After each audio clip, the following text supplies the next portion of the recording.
ये कहानी एक सच्ची घटना पर आधारित है। एक हॉरर कॉलेज की कहानी जिसके बारे में ज़्यादा लोगों को नहीं पता क्योंकि वहाँ के प्रिंसिपल ने इस बात को दबा दिया था। एक कॉलेज थी जो उस जगह की सबसे पुरानी कॉलेज थी और वहाँ की कंडीशन भी कुछ इतनी ठीक नहीं थी, लेकिन वहाँ की पढ़ाई अच्छी और फीस कम होने के कारण स्टूडेंट्स वहाँ जाते थे। पूरी कॉलेज चालू रहती थी, लेकिन कॉलेज का 6th फ्लोर हमेशा ही बंद होता था। मतलब कि टीचर्स भी वहाँ नहीं जा सकते थे। लिफ्ट भी सिर्फ 5th फ्लोर तक ही जाती थी। अब वहाँ ऐसा क्या था वो उस कॉलेज में किसी को नहीं पता था और कई सालों से बंद होने की वजह से किसी ने जाने की कोशिश भी नहीं की। कॉलेज का 6th फ्लोर नीचे से ही देखने में डरावना दिखाई देता था क्योंकि वहाँ एक अरसे से सफाई नहीं हुई थी और न ही कोई लाइट चालू थी। वहाँ के कई स्टूडेंट्स को कई बार वहाँ कुछ आवाजें सुनाई दी, लेकिन किसी ने उन लड़कों पर विश्वास नहीं किया। सबको लगा ये लोग सिर्फ बातें बना रहे हैं। उसी कॉलेज में एक राज नाम का लड़का था जिसे कई बार वॉशरूम में एक काले कपड़ों में रोती हुई लड़की दिखाई देती थी, लेकिन कोई उसका भरोसा नहीं करता था। टीचर्स ने, फैमिली ने, सबने उसे कहा कि ये तुम्हारा वहम है। वहाँ ही एक और स्टूडेंट थी जिसका नाम वैशाली था। उसकी क्लास 5th फ्लोर पर थी। वो एक दिन कॉलेज जल्दी पहुँच जाती है और पूरा कॉलेज जैसे खाली ही था। जब क्लास में जाती है तो वहाँ कोई और स्टूडेंट नहीं होते। यूजुअली कॉलेज में इतना जल्दी कोई नहीं आता। अब क्लास में बैठ के वो अपनी बुक्स ही निकाल रही थी कि इतने में उसको क्लास की सीलिंग से आवाज आती है जैसे ऊपर कोई काम चालू है। लेकिन वो ये सोच कर डर जाती है कि 6th फ्लोर तो कई सालों से बंद है। फिर उस दिन उसने इस बात को इग्नोर कर दिया। कुछ ही देर में उसके कुछ और दोस्त और सारे स्टूडेंट क्लास में आ जाते हैं। कॉलेज के ब्रेक टाइम में वैशाली ने ये इंसिडेंट अपने दोस्तों को बताया। वो लोगों को भी ऐसा ही लगता है कि हाँ वहाँ कुछ काम हो रहा होगा, लेकिन उनमें से एक दोस्त जिसका नाम रोहन था वो कहता है नहीं, ये पॉसिबल नहीं है क्योंकि मैंने सुना है ये कॉलेज के बनने के 2 साल बाद से ही वो फ्लोर बंद है, तो अब वहाँ काम क्यों होगा, मुझे कुछ ठीक नहीं लग रहा है। इतने में दूसरे दोस्त लोग कहने लगते हैं ऐसा कुछ नहीं है, हो रहा होगा कुछ काम, हमें क्या।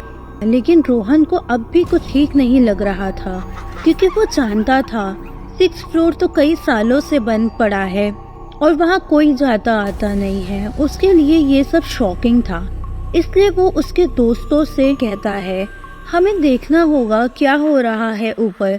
उसमें से कुछ दोस्त बोलते हैं तू पागल हो गया है, ऊपर जाने की परमिशन हमें नहीं है। कुछ देर बहस होने के बाद सब मान जाते हैं।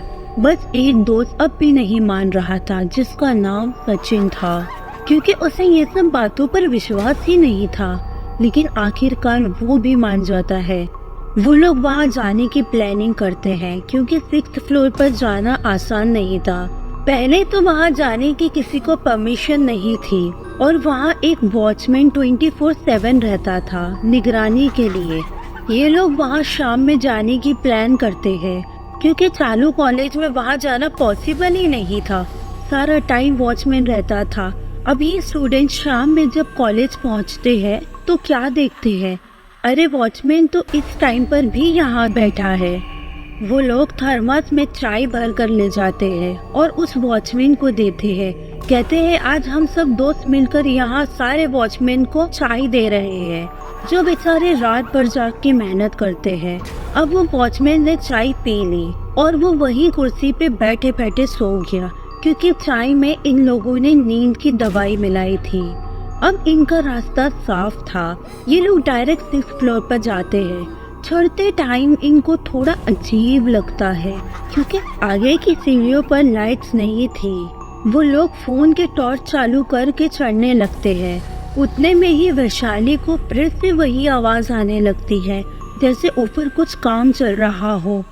वो चलते चलते रुक जाती है और सबको बोलने लगती है क्या तुम लोगों को आवाज सुनाई दी। उसमें से किसी को वो आवाज नहीं आ रही थी। अब वो लोग 6th फ्लोर पर पहुंच जाते हैं।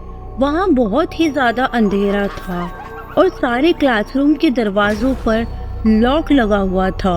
अब अचानक वहाँ से पायल की आवाज़ आने लगती है, जैसे कोई पायल पहनकर चल रहा हो। वैशाली ने कहा, मैंने बोला ना, यहाँ से ही आवाज़ आ रही है। वो लोग डर जाते हैं क्योंकि वहाँ कोई नहीं दिख रहा था, बस एक लॉक रूम से ये आवाज़ें आ रही थी। लेकिन फिर भी जैसे तैसे वो लोग आगे जाते हैं।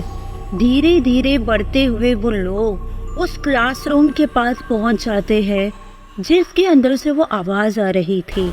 अब अचानक से आवाज़ बंद हो जाती है। वो लोगों को ये लगता है कि कोई उन्हें डरा रहा है, शायद कोई उनका दोस्त ही होगा। लेकिन उस लॉक्ड रूम के अंदर जो था उसका किसी को अंदेशा नहीं था। अब वो लोग दरवाजे को तोड़ देते हैं। अंदर से क्लास की हालत बहुत ही खराब थी क्योंकि कई सालों से वो बंद थी, वहाँ कोई आता जाता भी नहीं था। वो लोग धीरे धीरे आगे बढ़ रहे थे और अचानक से जोर से उस क्लास का दरवाजा बंद हो जाता है और ये देखकर वो सब लोग बहुत ज़्यादा डर जाते हैं। जैसे तैसे एक दूसरे को सहारा देते हैं। तभी वहाँ से अब किसी के रोने की आवाज़ आ रही थी, जैसे कोई बच्चा जोर जोर से रो रहा हो। वो लोग दरवाज़ा खोलने की बहुत कोशिश करते हैं लेकिन वो नहीं खुलता। अब उस क्लासरूम की लाइट्स भी ऑन ऑफ हो रही थी। इतने में सचिन बोलता है, मेरे को तो यहाँ नहीं आना था, तुम लोगों ने मुझे भी फंसा दिया। अब सामने ब्लैक बोर्ड के पास टीचर के टेबल पर एक बूढ़ी औरत दिखाई दे रही थी जिसकी शक्ल हद से ज्यादा डरावनी थी। सफेद बाल, पैरों में पायल और उसकी आवाज बहुत ज्यादा बुरी थी। इस मंजर को देखकर वैशाली तो बेहोश ही हो जाती है और सारे दोस्त बहुत ही ज्यादा डर जाते हैं। ये सब इनके लिए बहुत ज्यादा शॉकिंग था। जब औरत इनके दोस्त सचिन को बस आंखों में आंखें डाल कर देखती है तो उसकी आवाज बंद हो जाती है और वो वही मर जाता है। अब बाकी के लोगों की समझ में नहीं आ रहा था कि क्या करना है, क्योंकि उनकी एक दोस्त वैशाली बेहोश पड़ी थी और सचिन तो मर ही चुका था।